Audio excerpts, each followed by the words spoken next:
जय माता दी दोस्तों, मधुरम के इस वीडियो में आप सभी का स्वागत है। आज के वीडियो में सुनेंगे जितिया व्रत कथाओं में से एक कथा दो बहनों सुखिया और दुखिया की।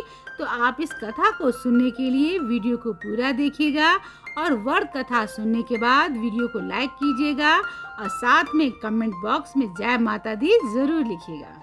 अगर आप चैनल पे पहली बार आए हैं तो चैनल को सब्सक्राइब कर लें और इसके साथ ही आप हमें फेसबुक और इंस्टाग्राम पे फॉलो करें, क्योंकि मधुरम लेके आता है आप सभी के लिए पर्व, त्योहार और व्रत कथा से जुड़ी जानकारियाँ। तो चलिए वीडियो को आगे बढ़ाते हैं, लेकिन आगे बढ़ने से पहले एक बार श्रद्धा भाव से माता रानी को याद कर लें। जय माता दी। जितिया व्रत, जिसे जीवित पुत्री का व्रत भी कहा जाता है, जो कि आश्विन मास की कृष्ण पक्ष की अष्टमी को यह व्रत किया जाता है। इस व्रत का स्त्री समाज में बहुत ही महत्वपूर्ण है। ये व्रत 3 दिनों तक चलता है। पहले दिन यानी सप्तमी को नहाय खाए होता है और दूसरे दिन अष्टमी को व्रत रखा जाता है और तीसरे दिन नवमी को पारण होता है। जितिया व्रत में कथा को सुनना काफी महत्वपूर्ण है। जितिया व्रत कथाएं तो कई है, इन्हीं में से एक कथा है दो बहनें सुखिया और दुखिया की। तो आज हम इसी दो बहनें की कथा सुनेंगे। तो चलिए अब हम कथा को ध्यान पूर्वक सुनते हैं। दो बहनें थी, एक का नाम सुखिया और दूसरी का नाम दुखिया था। दोनों का भाग उनके नाम जैसा ही था। दुखिया गरीब थी और बहुत दुखी रहती थी। सुखिया अमीर थी और हमेशा सुखी रहती थी। दोनों एक ही गांव में रहती थी।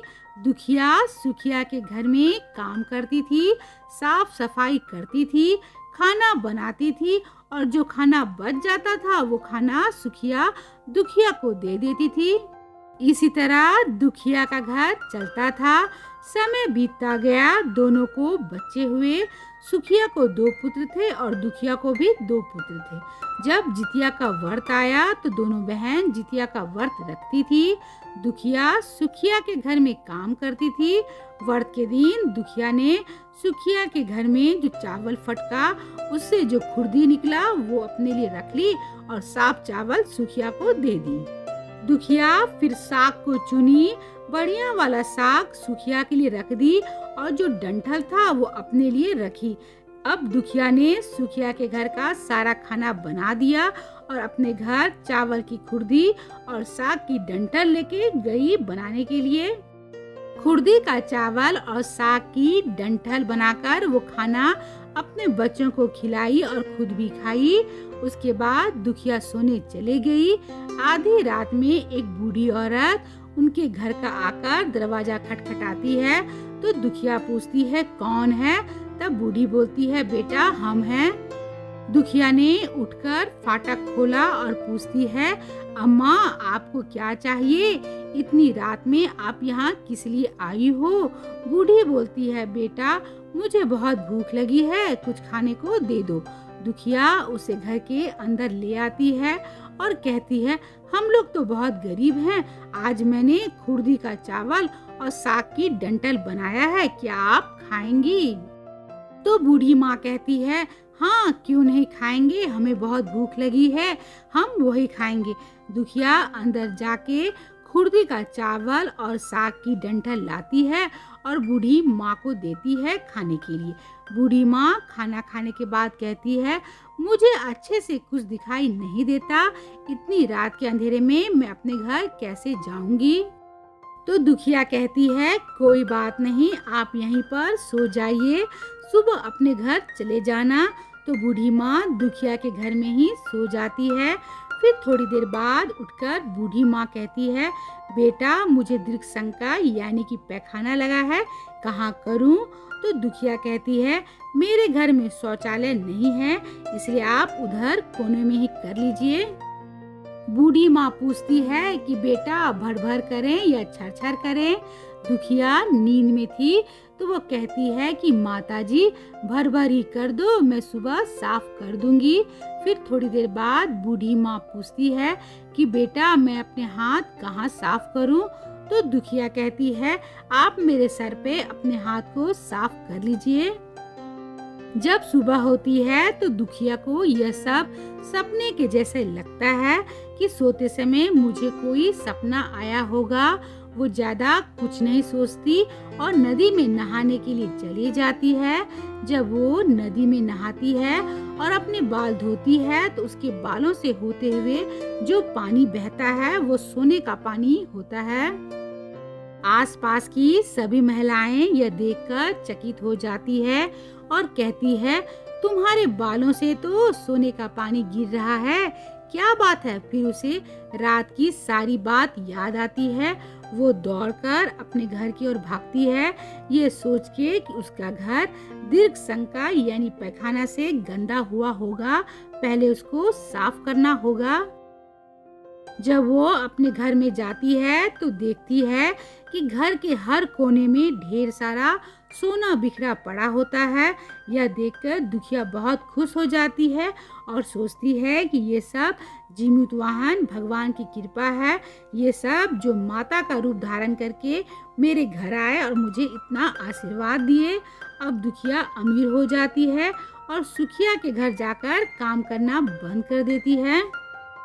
दुखिया जब अपना व्रत पूरा करती है तो अपने पुत्र से कहती है कि जाओ मौसी के घर से तराजू लेके आओ, ये सब नापने के लिए कि ये सोना कितना है। बच्चा बहुत खुशी से सुखिया मौसी के घर जाता है और तराजू मांगता है।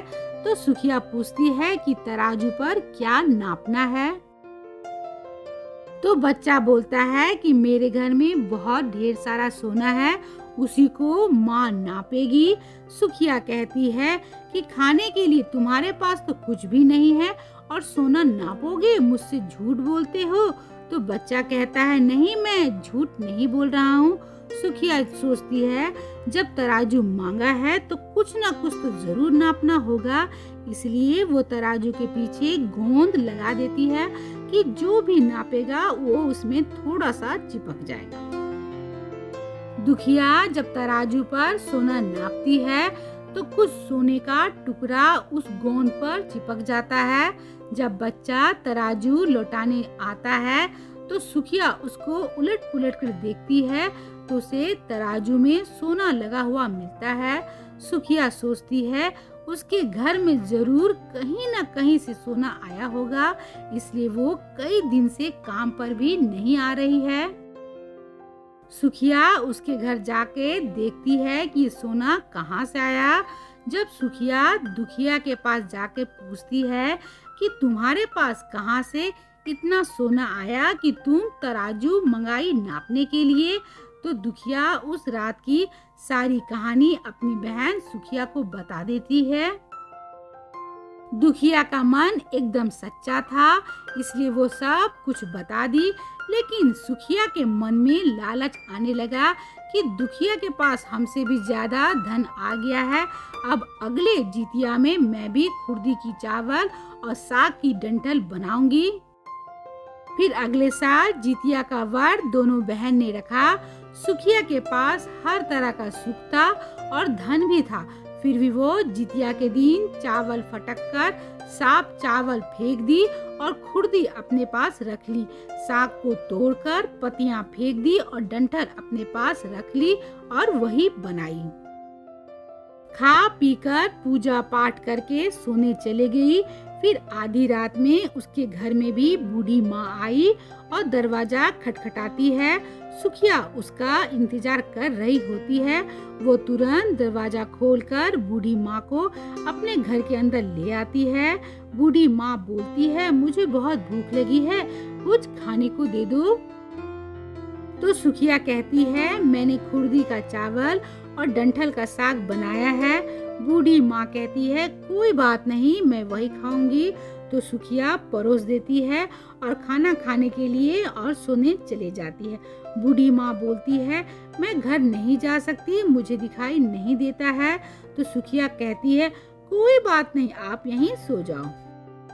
थोड़ी देर बाद बूढ़ी माँ फिर बोलती है कि मुझे दीर्घ संका यानी पैखाना लगी है, कहाँ करूं? तो सुखिया कहती है वहीं कोने में कर लीजिए। फिर थोड़ी देर बाद बूढ़ी माँ पूछती है कि भर भर करें या छर छर। इस समय सुखिया को याद नहीं आता है कि दुखिया ने क्या बोला था। तो सुखिया बोली कि माँ छर छर कर दीजिए।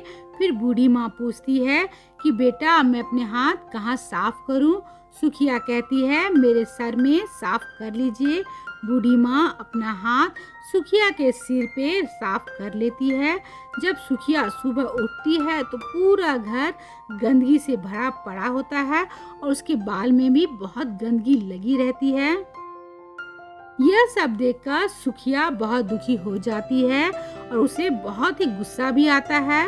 वो अपनी बहन दुखिया को बुलाती है और उसको गुस्सा करते हुए कहती है कि तुमने हमसे झूठ कहा और मेरा पूरा घर गंदा करवा दिया। तो दुखिया पूछती है कि तुमने क्या कहा था, भर भर या छर छर? तो सुखिया कहती है मैं तो छर छर बोली। तो दुखिया कहती है यही तो तुमने गलती की, तुम्हारे पास तो सब कुछ था, किसी चीज की कमी नहीं थी, फिर भी तुमने लालच किया। मेरे पास तो कुछ भी नहीं था, तुम्हारे पास तो सब कुछ था। तुम्हारे घर जीमूतवाहन भगवान भेष बदल कर आए, लेकिन फिर भी तुमने उन्हें अच्छा खाना नहीं परोसा। मेरे पास तो कुछ भी नहीं था, इसलिए मैंने उन्हें खुर्दी का चावल और साग का डंठल परोसा था। तुमने अपने घर आए भगवान का अपमान किया, सब कुछ रहते हुए भी तुमने साग और भात खिलाया। तुम्हारे पास सब कुछ होते हुए भी तुम्हें लालच नहीं करना चाहिए था, इसलिए तुम्हारे साथ बुरा हुआ। मैं आशा करती हूँ कि आप सभी को ये कथा सुनकर काफी आनंद आया होगा और मैं माँ दुर्गा से भी प्रार्थना करती हूँ कि आप सभी माताओं का व्रत सफल रहे और उनके संतानें लंबी आयु और सुखमय जीवन को प्राप्त करें। तो अभी के लिए बस इतना ही। मिलते हैं मधुरम के अगले वीडियो में एक नई जानकारी के साथ। तब तक आप अपना और अपनों का ख्याल रखिएगा। जय माता दी।